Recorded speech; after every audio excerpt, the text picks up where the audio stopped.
When, on the 15th of April 2016, a 56-year-old man from Hertfordshire, South East England, makes a panicked call to the police to report that his fiancée has been missing for 4 days, he refers to her in the past tense. One of his statements, for instance, is, "We were planning to get married." Bizarrely, the man can't remember either his fiancée's eye colour or her date of birth. Most strangely of all, in the course of his panicked conversation with the police, he doesn't actually sound panicked at all. Before making this call, Ian Stewart clearly hadn't taken time out to either work on his acting or learn his lines. Not only had he killed his fiancée, children's author Helen Bailey, 4 days before reporting her missing, she wasn't his first victim. Thankfully, far from clearing him, as he had intended, from any involvement in Helen's disappearance, Stewart's very 999 call is precisely what led to the unravelling of his crimes. Now viewer, if I've got you hooked on the story so far, do subscribe, give the video a like, drop a comment when you're ready and donate. Hit the thanks button below, I'll appreciate you. According to members of Stewart's former bowls club, Stewart was a total Scrooge. Feeling that the cost of the cup of tea that he had ordered on one occasion should have been covered by his membership fee, he caused a scene. He made the same argument when he was asked to chip in a few pounds for unforeseen repairs to the bowling green, and naturally made no contribution. He of course had no membership fee argument to make whenever he was asked to contribute to birthday gifts for work colleagues. He just never contributed. Stewart met Helen in 2011 through a Facebook support group for the bereaved. With 2 grown sons, you see, Stewart had lost his wife the year before, while Helen's own husband had drowned on a holiday to Barbados that same year. Stewart walked Helen out of the darkness of pain and into the light of healing and love. Life is good again. I never thought I'd say it. I never believed it, but it's good again. For years, Stewart had been receiving £2,000 a month in insurance sick pay. He'd had to stop work, you see, where he'd been a software engineer, due to a neurological sickness that he'd developed. £2,000 a month, however, wasn't enough for Stewart. Neither was sharing Helen's £1.2 million Hertfordshire home with her, or getting £600 a month from her, or in fact having his fiancée answer his every financial need along with her own. To my mind, in his 999 call, Stewart may as well have been discussing the latest Arsenal match or arranging to have his dry cleaning collected. He was calm, casual and wholly disengaged. Please, how can I help? Hello there. My partner has been missing since Monday and not contacted anyone. Said she was going away, hasn't ended up where she said she was going. So I've just decided we should report it. What's your partner's name? Helen Bailey. She left a note. She said in the note something like, "I need space and time alone. I'm going to Broadstairs. Please don't contact me in any way." But in Broadstairs, we've got a cottage down there, but people have been down there with neighbours, and she's not there. Hasn't been there either. And someone's been to the cottage and someone's been to the cottage, yeah. My brother went there. Did it look like anyone had been in there? No. Someone went in and it doesn't like anyone's been in there. Did Helen go in a vehicle? No, she didn't. She left her car here. She did take her dog with her. She's got a little dachshund, but she could get there by train, or she could possibly take a taxi. She does do that sort of thing. And was that note a bit of a shock? Were you expecting it at all? No, I wasn't. Well, yes, it was a shock. She has talked about it, but it was still a shock. Yep. She has talked about wanting space because things just haven't been going well for her recently, or for us. Okay, so she mentioned wanting space, but she'd never actually acted on it. She'd not left before. She'd never done anything like this before, no. With this call, Stewart was, say experts, trying to portray himself as the victim, complete with victim-derived clumsiness and garrulousness. He realises that others within the community will start noticing that Helen is not around, that she's missing, and will start asking questions. So to preempt that, he decided to make the 999 call. But hasn't thought through the narrative of what he's going to say to the police. And where they ask simple questions, that's when he becomes confused, unable to answer things that he knew. He's telling the story of poor old me, woe is me, and I'm left on my own, and what can I do? Can you help? He presents this bumbling, charming, innocuous personality. Helen's mobile phone number and the address of their holiday home in Kent weren't the only details about Helen that Stewart, endeavouring, as mentioned, to present as innocent, vulnerable and well-intentioned, proved, in the course of his 999 call, unable to answer. And what's her date of birth? Oh, crikey. God, she phoned me there. 22nd Right, just let me double check. 1 second. Oh, God. Sorry.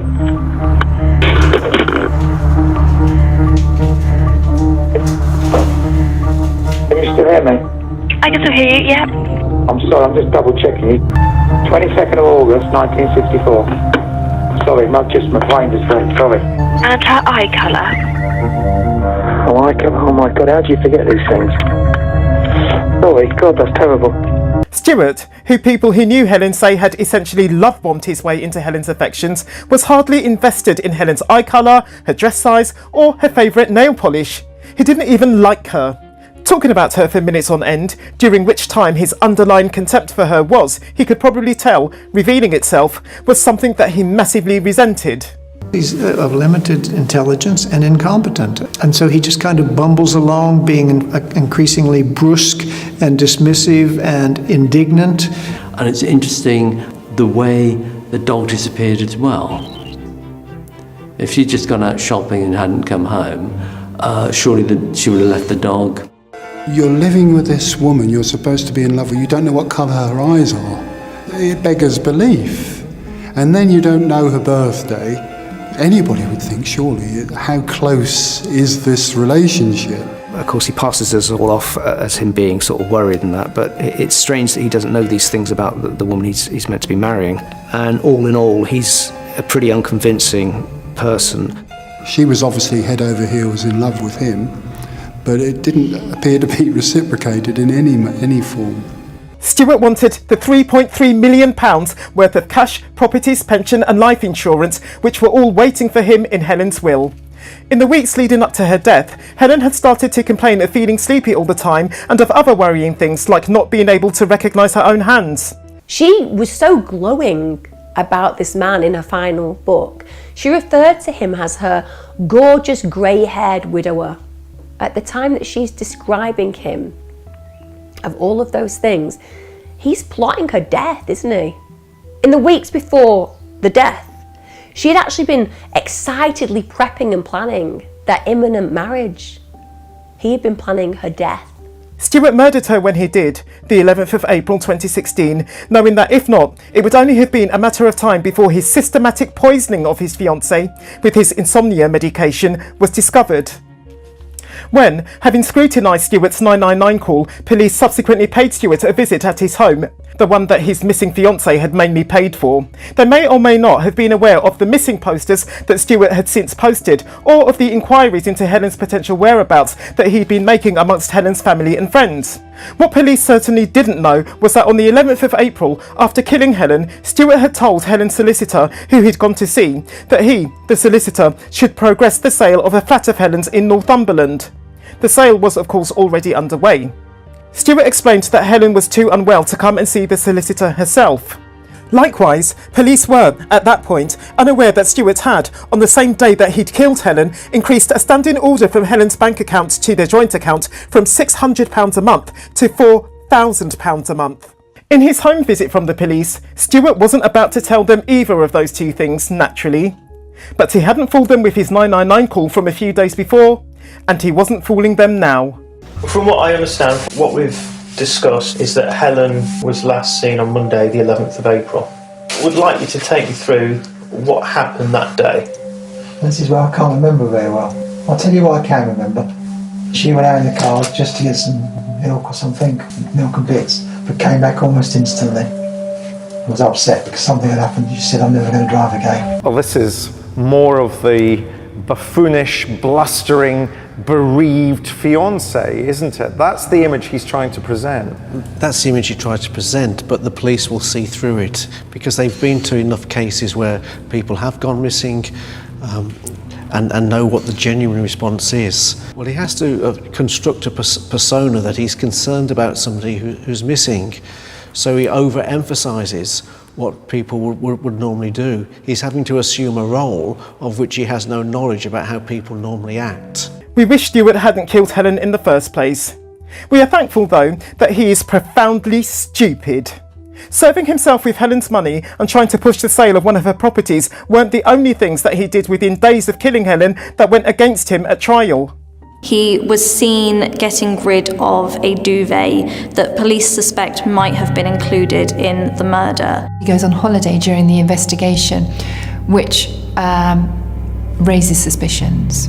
He says that she'd left a note, and then he says he'd got rid of it. It seems elementary that you wouldn't do that. It would be the prime piece of information that you'd want to pass on to the police, but somehow he manages to get rid of it. At trial, his explanation of Helen's disappearance as a £500,000 kidnap was easily disproven. Before then, in his first arrest, which came on the 11th of July 2016, at which point police still hadn't found Helen's body, Stewart practically didn't speak a word. You're the last person to see her alive. You wait 4 days to report her missing. You're vague about your movements on the 11th, at best, vague. You take a duvet to the tip on the 11th.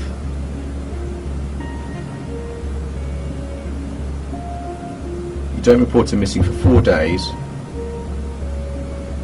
The following day you go to Broadstairs. I don't know why. Why did you go there? Did you see Helen on the 16th? Because according to the technical information we've got, her phone is in Broadstairs. And you're in Broadstairs. Was Helen there? She wasn't, was she?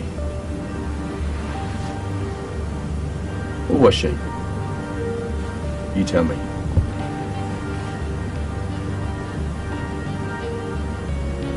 Did you kill Helen Bailey? Did you intend to kill her? Or was this an accident? What happened?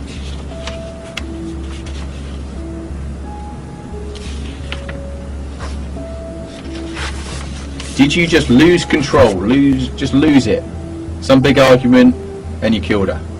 And you've been covering up ever since? Because if that's what's happened, you need to tell us now. Because this could be your last opportunity to speak to the police about this. You are here on suspicion of murder. You need to tell us what happened. There is transactions where it clearly shows, from what I've seen, that you have taken money, or someone has taken money, which I believe to be you, from her account into your joint account, which you have obviously access to. Therefore, you've now got access to an extra £12,000.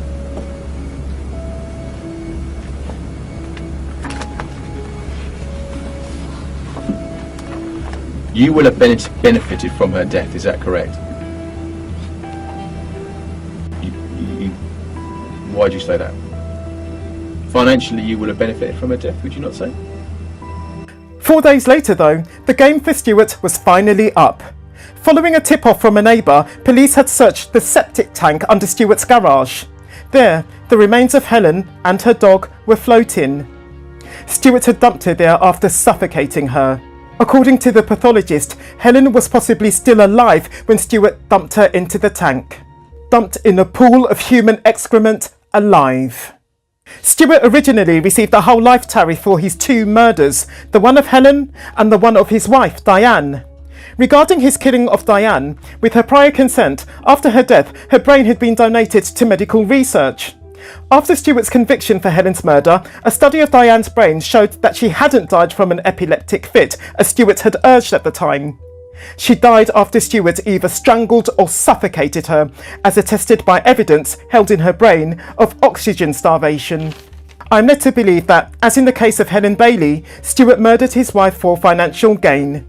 You won't be surprised to know that the investigators believed that the main motive for killing Diane was financial, because following her death he was set to inherit £96,000 from her life insurance and her savings, but also they had a £500,000 house together, so he got her share of that house. We can possibly take comfort from the fact that Stewart will be at least 90 before he becomes eligible for parole.